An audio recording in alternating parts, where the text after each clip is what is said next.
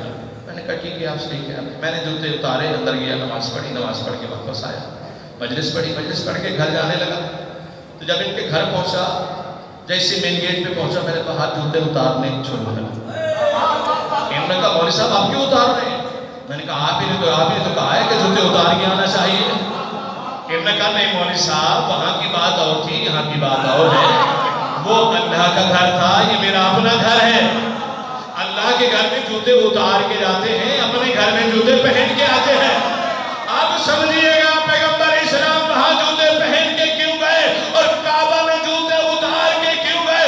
16 رجب کو اس لیے اتار کے گئے کہ نبی اللہ کے گھر میں جا رہے تھے. معراج میں اس لیے پہن کے گئے کہ اپنے پرانے گھر جائیں.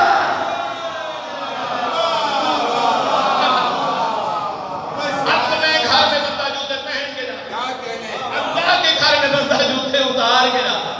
میرا نبی وہاں گیا تو اس لیے جوتے پہن کے چلا گیا، کیونکہ کہیں اور نہیں جا رہے تھے، اللہ کے گھر نہیں جا رہے تھے، اپنے پرانے گھر جا رہے تھے. اپنے پرانے گھر جا رہے تھے، اس لیے ان کو جناب فضا سے کسی نے کہا تھا کہ فضا بڑی خوش نصیب ہو، آپ تو جنت میں جائیں گے. بی بی نے کہا کون سی جنت؟ کسی جنت کی بات کر رہے ہو؟ میں تو ابھی سے جنت میں رہتی ہوں. اب جو میں پرانے گھر سے بات ذہن میں آ گئی ہے کہ میں تو ابھی سے جنت میں رہتی ہوں. کہ وہ جنت جس میں دودھ اور شہد کی نہریں بہتی ہوں گی. بی بی کہتی ہے اس جنت کو لے کے میں کیا کروں؟ میری یہی جنت ہے. جناب دیکھ کر کہتے ہیں، جناب سلمان کہتے ہیں فضا جنت میں نہیں رہو گی تو کہاں رہو گی؟ کہ وہاں رہو گی جہاں 14 رہیں گے. جملہ سمجھیے گا، میں جنت میں نہیں رہو گی تو کہاں رہو گی؟ کہتے ہیں وہاں رہو گی جہاں 14 رہیں گے. سلمان دیکھ کر کہتے ہیں فضا 14 جنت میں نہیں رہیں گے تو اور کہاں رہیں گے؟ بی بی کہتے ہیں سلمان جب جنت نہیں تھی تو کہاں رہتے تھے؟ جنت نہیں تھی تو کہاں رہتے تھے؟ تخلیق جنت بعد میں ہے، 14 کا نور پہلے ہے. آل محمد کے نور کو اللہ نے پہلے خلق کیا. تو وہاں اگر جا رہے ہیں تو اپنے پرانے گھر میں، جنت کی تخلیق بعد میں، 14 کی تخلیق پہلے. پروردگار نے جو معراج میں بلایا، بلانے کا مقصد صرف یہ ہے. جب تک سیدہ وہاں تھی نبی معراج پہ وہی آیا کرتے تھے، اور جب سیدہ آئی تو نبی معراج پہ سیدہ کے دروازے پہ آ کے رک جاتے تھے. عطا نبی اجازت ہے میں اندر داخل ہو جاؤں.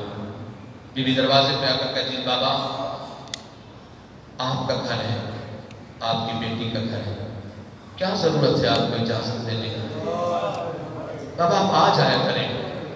کہا بیٹا میں اکیلا نہیں ہوتا، میرے ساتھ صحابی ہوتے ہیں، میں سب کو ساتھ لے کے اس دروازے پہ رک کے بتاتا ہوں اس دروازے کی عظمت کیا ہے. میں اس لیے رک جاتا ہوں تاکہ میرے ساتھ جو لوگ ہوتے ہیں انہیں اس دروازے کی عظمت کا پتہ چلے. نبی کی زندگی میں تو دروازے کی بڑی عظمت رہی، لیکن نبی کے جانے کے بعد مسلمان اسی دروازے پہ آ کے بلند آواز سے کہتے تھے دروازہ کھولو ہم علی کو گرفتار کریں.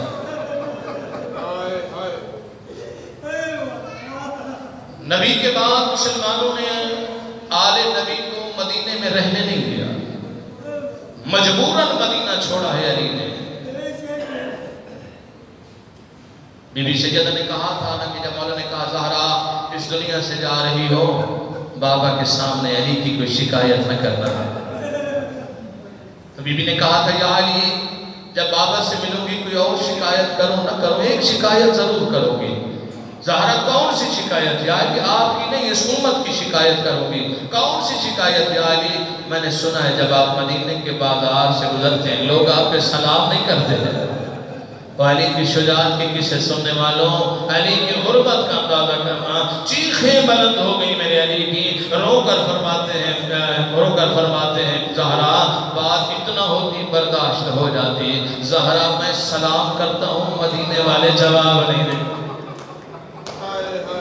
علی کو بھی مسلمانوں نے اتنا پریشان کیا کہ مدینہ چھوڑنا پڑ گیا، اور علی کے بعد مسلمانوں نے حسین کو بھی مدینے میں نہ رہنے دیا۔ خط لکھا گیا حاکم شام کی طرف سے، حسین سے کہو یا تو بیعت کرے یا وطن چھوڑے۔ کل 28 رجب ہے، مولا حسین نے مدینہ چھوڑا ہے۔ سفر مدینہ کربلا کا آغاز ہو رہا ہے، کل آغاز ہو رہا ہے کربلا کا۔ حسین یا بیعت کرو یا وطن چھوڑو۔ ولید نے حسین کو دربار میں بلا کے خط پیش کیا، امام نے خط پڑھا، لکھا ہوا تھا حسین یا بیعت کرو یا وطن چھوڑو۔ غریب نے دو ٹوک جواب دیا، مثلی لا یبیع مثلہ، میرے جیسا اس جیسے کی بیعت نہیں کر سکتا، مجھے وطن چھوڑنا قبول ہے، میں وطن چھوڑ سکتا ہوں، میں بیعت نہیں کر سکتا۔ صاف جواب دے کے ولید کے دربار سے واپس ہے حسین، گھر نہیں گئے، نانا کی قبر پہ آئے ہیں۔ نانا، جس مدینے کی گلیوں میں آپ مجھے اپنے شانوں پہ اٹھا کے سیر کراتے تھے، نانا مسلمان مجھے اس مدینے میں رہنے نہیں دے رہے، نانا میں مدینہ چھوڑ کے جا رہا۔ پھر بھائی حسن کی قبر پر آئے، حسن بھائی جس مدینے کی گلیوں میں ہم مل کر کھیلا کرتے تھے، مسلمان مجھے اس مدینے میں رہنے نہیں دے رہے۔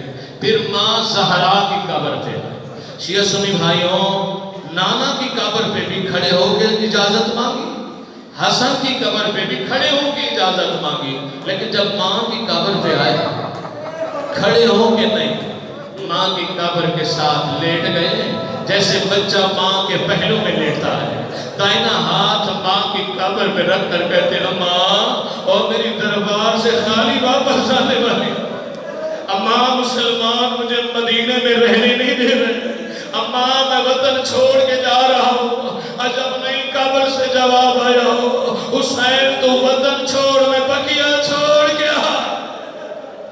اجرکم اللہ مولا گریہ قبول فرمائے، مولا آپ کا پوچھا قبول فرمائے، بس ادادار ماتمی پردادار کا سلام، نماز زہرا کا سلام کرنے کے بعد غریب گھر آئے، دروازے پہ کھڑے ہو کر سرکار نے بہت بڑا خطبہ دیا ہے اور ارشاد فرمایا، کون ہے جو میرے سفر میں میرے ساتھ جائے؟ پرداداروں، جوانوں، میں حسین مدینہ چھوڑ رہا ہوں، کون ہے جو سفر میں میرے ساتھ جائے؟ سب سے پہلے حسین کی آواز پہ جس نے لبیک کہا ہے نا، وہ شام کا قیدی سجاد۔ سید سجاد فرماتے بابا میں اس سفر میں آپ کے ساتھ ضرور جاؤں گا۔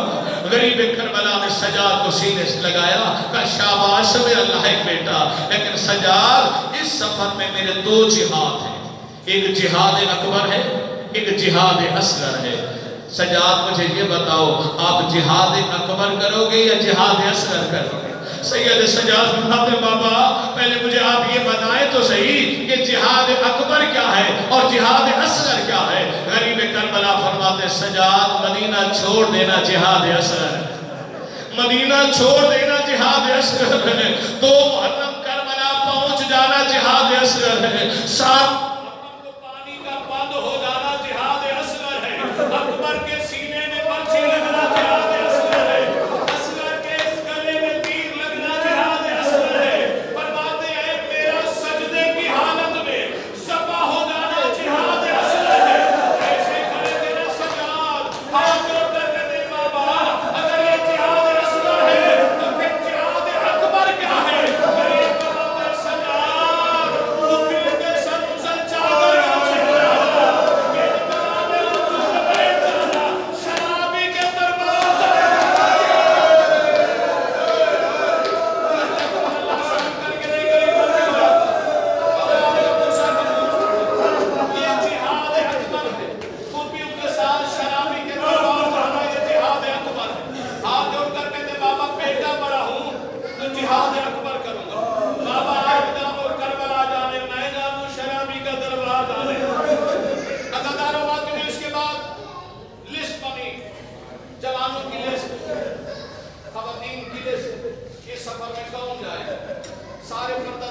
مجلس تیار ہو گئی، سوار ہونا شروع ہوئے، بیویاں سوار ہونا شروع ہوئی، عزاداروں ناظمینوں ہر کوئی سوار ہو گیا۔ غریب کربلا فرماتے عباس ہر کوئی آیا ہے، اصغر کی ماں رباب نہیں آئی، سکینہ کی ماں رباب نہیں آئی۔ ذرا جاؤ تو صحیح، رباب کو بلا کر لے کر آؤ۔ جناب عباس نے عجیب منظر دیکھا کہ جناب رباب ہے، اصغر کو گود میں لیا ہوا ہے، سکینہ کی انگلی پکڑی ہوئی ہے، گھر کا دروازہ کھولتی بھی ہے اور بند بھی کر دیتی ہے، کبھی کھولتی ہے پھر بند کر دیتی ہے۔ جناب عباس نے یہ منظر دیکھا نا، دوڑتے ہوئے واپس سے مولا جو منظر میں دیکھ کے آ رہا ہوں، تھوڑی دیر اگر یہی کیفیت رہی تو کہیں اصغر کی ماں مر نہ جائے، مولا جلدی جائیے۔ سرکار تشریف لائے، کوئی منظر دیکھا، گود میں اصغر ہے، سکینہ کی انگلی پکڑی ہوئی ہے، کبھی دروازہ بند کرتی ہے کبھی کھولتی ہے۔ جناب حسین قریب ہے، رباب اصغر کی ماں اگر سفر کی تکلیف برداشت نہیں ہوتی تو بے شک آپ وطن پہ رہ جاؤ، سکینہ بھی وطن پہ رہ جائے، آپ بھی وطن پہ رہ جاؤ۔ دیکھ کر کہتی ہوں مولا میں کوئی علی کی بیٹیوں سے جو زیادہ نفیس نہیں، مولا میں ضرور جانا چاہتی ہوں، کہا میں نے اتنی دیر کیوں کر دی ہے؟ کہ مولا ایک مشکل بن گئی ہے، آپ نے کہا ہے گھر کے دروازے بند کرو، تالے لگاؤ، چابیاں صغرا کے حوالے کرو۔ میں تالا لگا کے سوچتی ہوں جب چابی دینے کے لیے صغرا کے پاس جاؤں گی اور صغرا نے آج مجھے کہہ دیا کہ اگر میری ماں ہوتی مجھے ساتھ لے جا، آج مجھے پتا چلا ہے میں یتیم ہوں، میری ماں ہوتی مجھے ساتھ لے جا۔